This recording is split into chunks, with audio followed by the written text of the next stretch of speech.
انسانوں کے علاوہ دیگر بے شمار مخلوق بھی آباد ہیں۔ کچھ وہ ہیں جنہیں ہم دیکھ سکتے ہیں اور کچھ مخلوق ایسی ہے جنہیں ہم نہیں دیکھ سکتے۔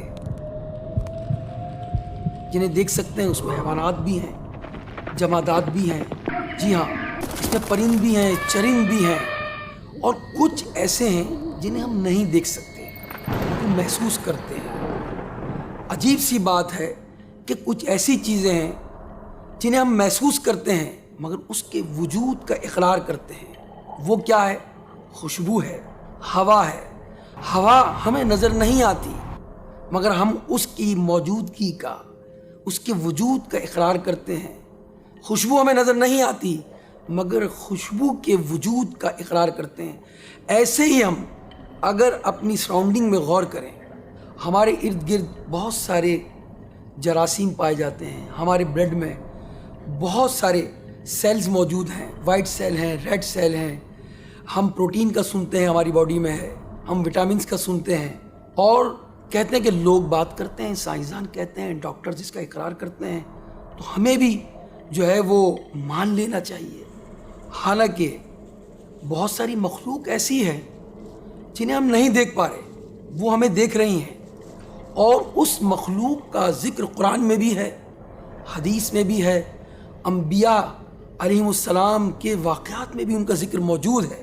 جی ہاں، جنات کا۔ یہ تمام ہونے کے باوجود بھی کچھ لوگ ایسے ہیں وہ ان کو نہیں دیکھتے تو اس کا انکار کر لیتے ہیں۔ حالانکہ میں نے شروع میں کہا کہ ہوا نظر نہیں آتی مگر اس کے وجود کو مانتے ہیں۔ تو ایک مسلمان ہونے کے ناطے ہم اقرار کرتے ہیں کہ جنات کا وجود ہے۔ قرآن مجید میں پوری ایک سورت ہے، سورہ جن۔ نبی پاک کی احادیث میں، صحابہ و تابعین کی تعلیمات میں اس مخلوق کا ذکر ہے، کیونکہ اللہ پاک نے جنات کی تخلیق کے بارے میں قرآن میں فرمایا، وَمَا خَلَقْتُ الْجِنَّ وَالْإِنسَ إِلَّا لِيَعْبُدُونَ، اور میں نے جن اور آدمی اس لیے بنائے کہ میری بندگی کریں۔ ایک اور مقام پر فرماتا ہے وَالْجَانَّ خَلَقْنَاهُ مِن قَبْلُ مِن نَارِ السَّمُومِ، اور جن کو اس سے پہلے بنایا بے دھوئیں کی آگ سے۔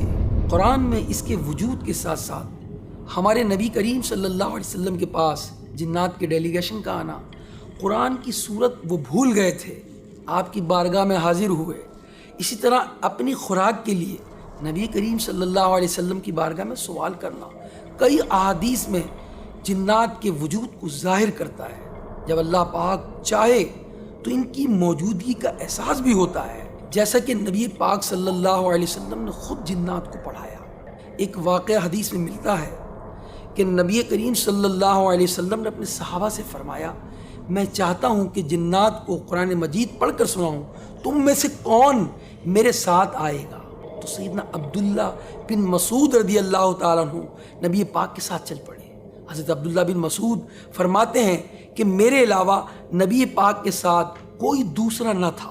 ہم چلتے رہے یہاں تک کہ مکہ مکرمہ کی ایک وادی شعب الحجون میں داخل ہوئے۔ نبی کریم صلی اللہ علیہ وسلم نے میرے لیے ایک سرکل کھینچا، ایک دائرہ بنایا اور مجھے اس میں بیٹھنے کا حکم فرمایا، ہدایت دی کہ واپس آنے تک یا اس سرکل سے باہر نہ نکلنا۔ پھر آپ صلی اللہ علیہ وسلم وہاں سے کچھ دور تشریف لے گئے اور کھڑے ہو کر تلاوت قرآن کرنے لگے۔ میں نے گدھ کی مثل اڑتے ہوئے پرندوں کے پروں کی پھڑ پھڑاہٹ سنی، میں نے شدید شور سنا، حتیٰ کہ مجھے نبی کریم صلی اللہ علیہ وسلم کے متعلق خدشات لاحق ہوئے۔ پھر بہت سی کالی چیزیں میرے اور نبی پاک کے درمیان حائل ہو گئیں، حتیٰ کہ مجھے آپ کی آواز مبارک اب سنائی نہ دیتی تھی۔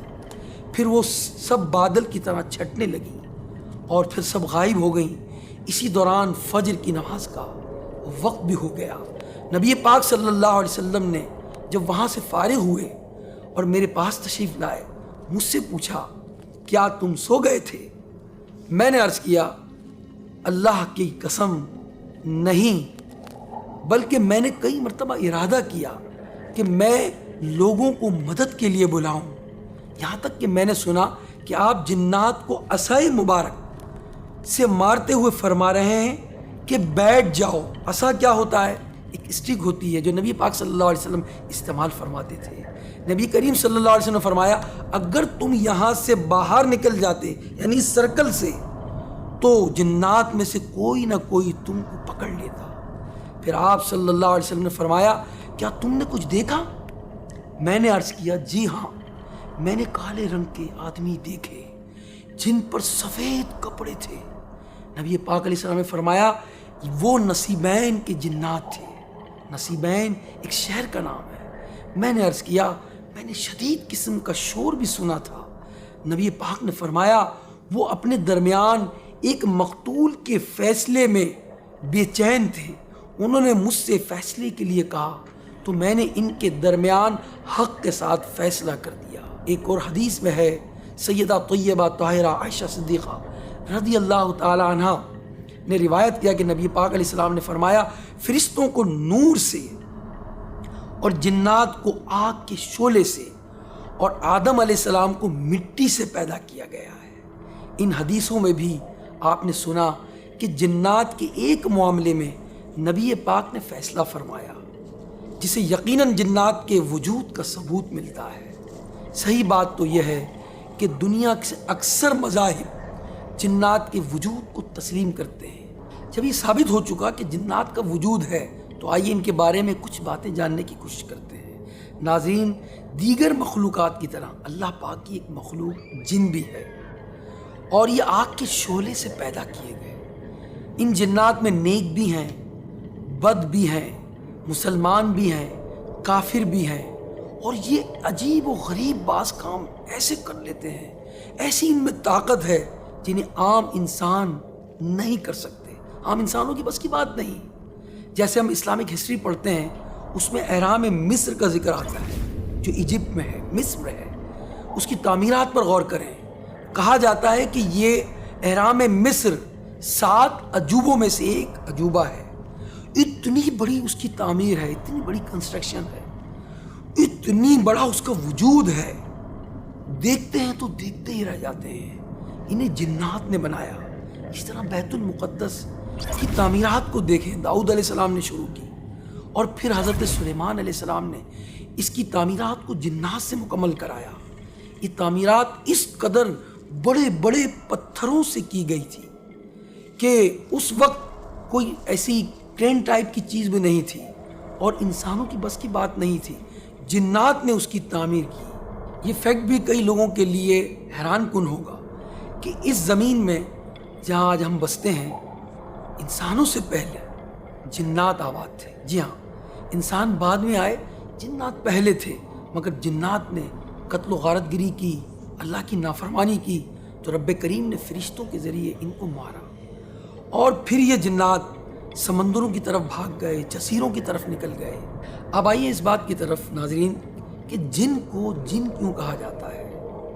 دیکھیں، جن ایک پوشیدہ مخلوق ہے۔ کتابوں میں لکھا ہے بعض جگہ کہ جہاں جیم، نون اور نون آئے، یہ 3 حروف جمع ہو جائے، وہاں چھپنے کی، ہڈن کے، پوشیدہ اور مخفی ہونے کی معنی پائے جاتے ہیں۔ جیسے جنت دیکھ لیں، اس میں بھی جیم ہے، پھر نون ہے، پھر نون ہے۔ جنت اس لیے کہتے ہیں اس کو کہ وہ اس وقت ہماری نظروں میں نہیں، ہم سے چھپی ہوئی ہے۔ اسی طرح وہ بچہ جو ماں کے پیٹ میں ہو اور جس کی پیدائش ابھی نہ ہوئی ہو، اسے عربی میں جنین کہتے ہیں، کیونکہ وہ بھی نظروں سے چھپا ہوتا ہے۔ بالکل اسی طرح جن کو اس لیے جن کہتے ہیں کہ جنات نے اپنے آپ کو چھپا رکھا ہے۔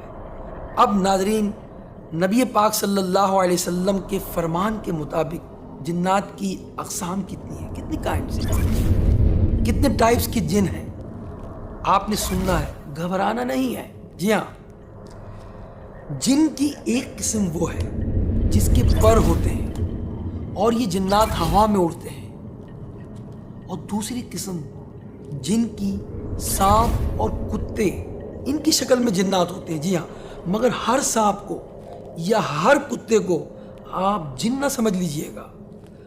اور تیسری قسم جن کی وہ ہوتی ہیں کہ یہ جنات اسٹے کرتے ہیں، ٹریول بھی کرتے ہیں۔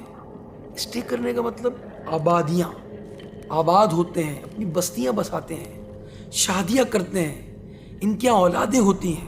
انشاءاللہ اس کو ہم اگلے ایپیسوڈ کے اندر آپ کے سامنے پیش کریں گے، لیکن چونکہ آج ہماری ویب سیریز کی پہلی ایپیسوڈ ہے، اس لیے اس ای پی میں کئی باتوں کی ہم نے چیدہ گفتگو کی، اور انشاءاللہ تفصیل میں ڈیٹیل میں ہم انشاءاللہ اپنے دیگر ایپیسوڈ کے اندر اس پر بات کریں گے۔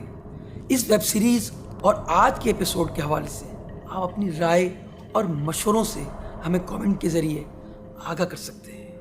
اور لاسٹ تھنگ یہ ہے کہ جو آج ایپیسوڈ میں قرآنی آیات اور احادیث بیان ہوئیں، اس کے ریفرنس، اس کے حوالہ جات آپ ڈسکرپشن میں دیکھ سکتے ہیں۔ نیکسٹ جو ہمارے ایپیسوڈ ہوں گے اس کو دیکھنے کے لیے ہمارا یوٹیوب چینل سبسکرائب کریں۔ اگلی قسط تک کے لیے اجازت دیجیے۔ اللہ تعالی ہم سب کا حامی و ناصر ہو، اور اپنی تمام مخلوقات کے شر سے رب کریم ہمیں بچائے رکھے۔ آمین۔